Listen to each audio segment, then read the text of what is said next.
You're watching Midwest Music Focus. Welcome to my city, man. Still city. Murder capital in 1994, Gary, Indiana. Situated on the south side of Lake Michigan in northwest Indiana, just 28 miles away from Chicago, Gary has always represented. Gary, Indiana was one of the places that people from the south migrated to because of the steel mill when they was looking for jobs. Gary is surrounded by East Chicago, Hammond, Highland, Griffith, Maryville, Hobart, and not shown here, Portage. Gary was founded in 1906, and since then, having less than 25,000 people populating the city, it grew up to over 175,000 by 1960. Can't even lie, business was booming. The steel mill in Gary, Indiana was the #1 steel mill in the world. And with more money comes more homes, comes more businesses. Gary really was doing his thing. But then the steel mill started laying people off and the population decreased dramatically. This left less people to maintain the city, with it eventually today looking desolate and abandoned. The way that the buildings and the street looks in the city, I used to ask myself sometimes, who's in charge? At a point in time, Gary had 6-7 high schools like Lew Wallace, Emerson, West Side. This is Horse Man on 5th Avenue. Now it only has one. Things got so bad in Gary, Indiana, that the Business Insider in 2019 published an article that called it the most miserable city in the United States. VJ Record was established in 1953 by Vivian Carter and James C. Bracken. Now Chicago, Illinois gets credit for this, but it was actually founded in Gary. Major acts on the label included Jimmy Reed, Memphis Slim, John Lee Hooker, The Daniels, The Dales, El Dorados, Jerry Butler, Gene Chandler, D. Clark, Betty Everett, and also the Pips, who later became Gladys Knight and the Pips. And they also acquired the rights to some of the early recordings of the Beatles through a licensing deal with EMI. If you ask most people about what they know about Gary, they would say Michael Jackson. But if you ask this generation, they would say Freddie Gibbs.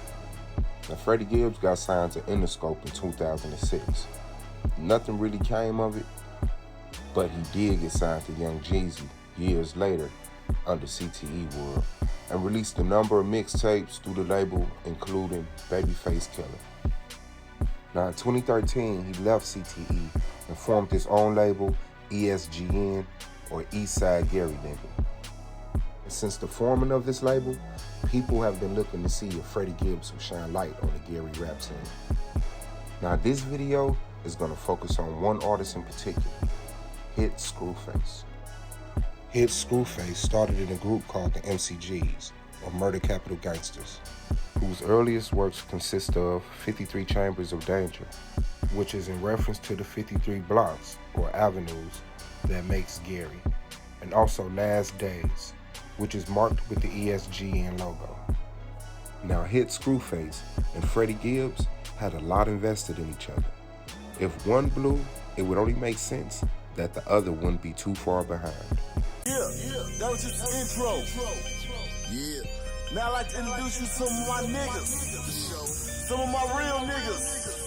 Straight slam and click, nigga. Shouts out to my nigga Gibbs, Freddie Gibbs, your boy Hit, you know what I'm saying? Now, with all of the success that Freddie Gibbs has seen, being signed to Interscope, no Hit Skrewface, signed to CTE, no Hit Skrewface, establishing ESGN himself, no Hit Skrewface. Well, despite this, Hit never stopped rapping and decided to address the issues in a song called Fake Thugs, which is a Freddie Gibbs diss.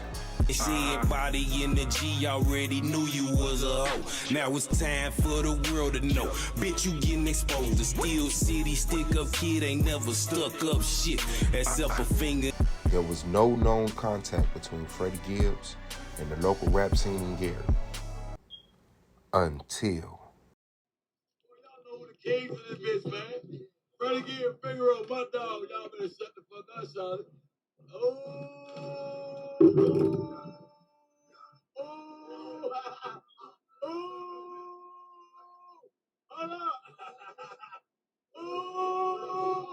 hold up. Hold up.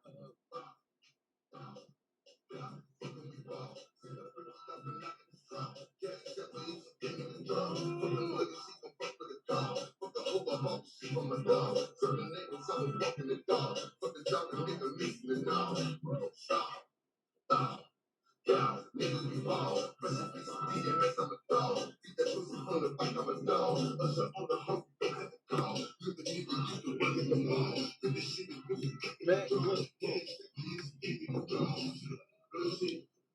know y'all been waiting on this shit, man.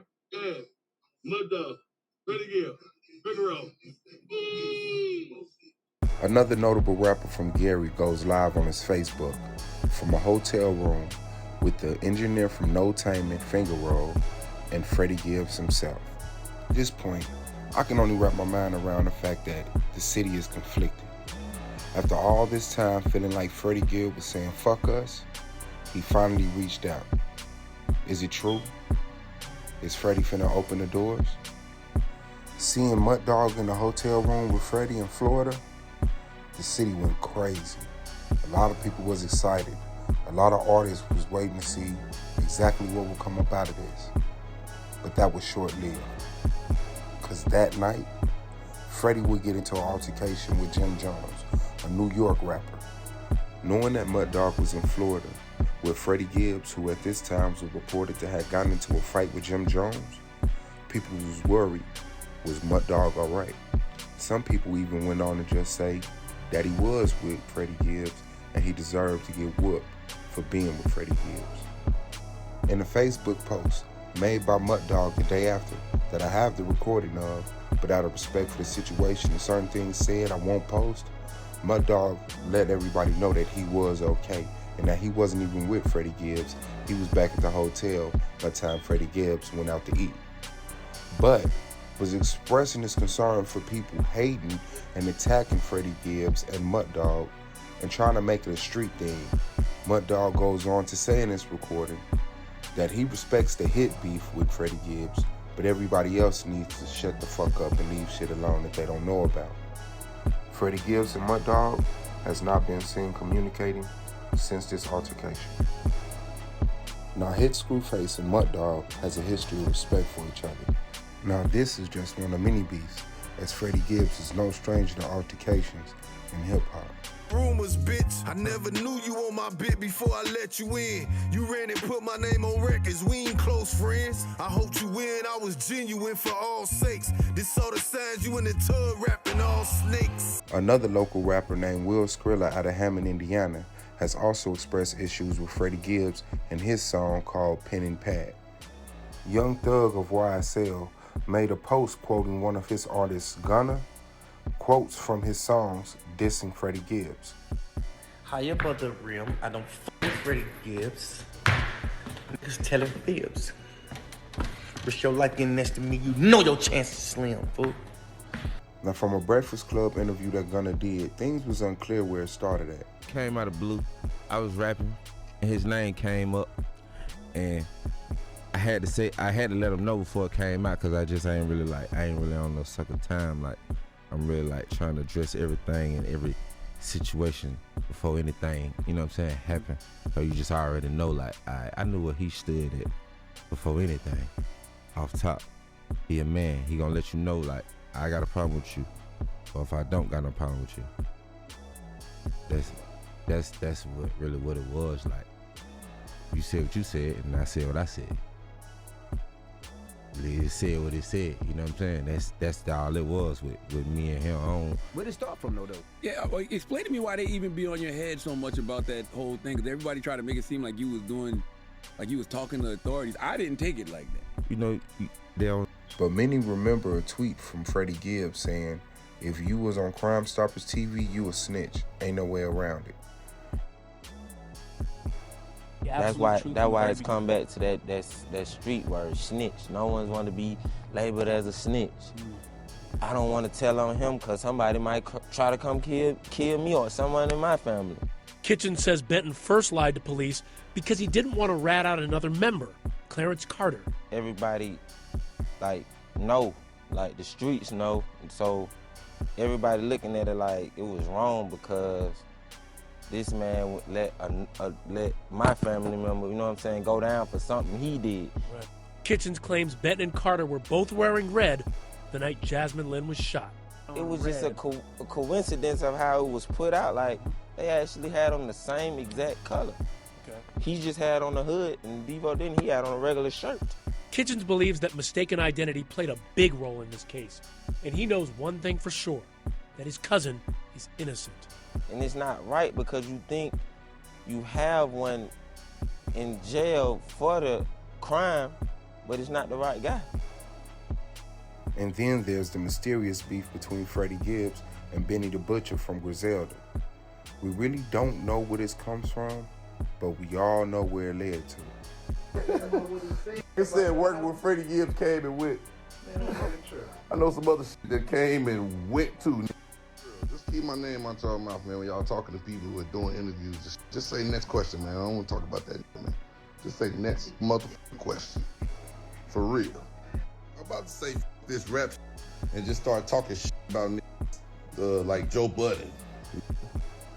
Shout out to all the Joes. Shout out to Joe Fresh Goods, Joe Budden, Joe Rogan. Let's get this money.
Now, hit Skrewface has been silent on all of these altercations, probably because he's been so busy working.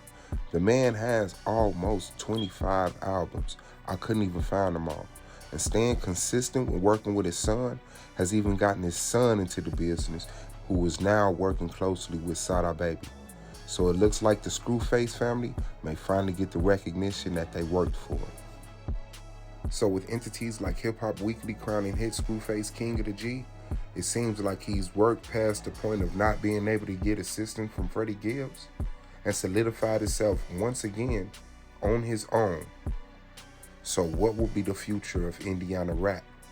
Gary, to be specific, especially for hit Skrewface.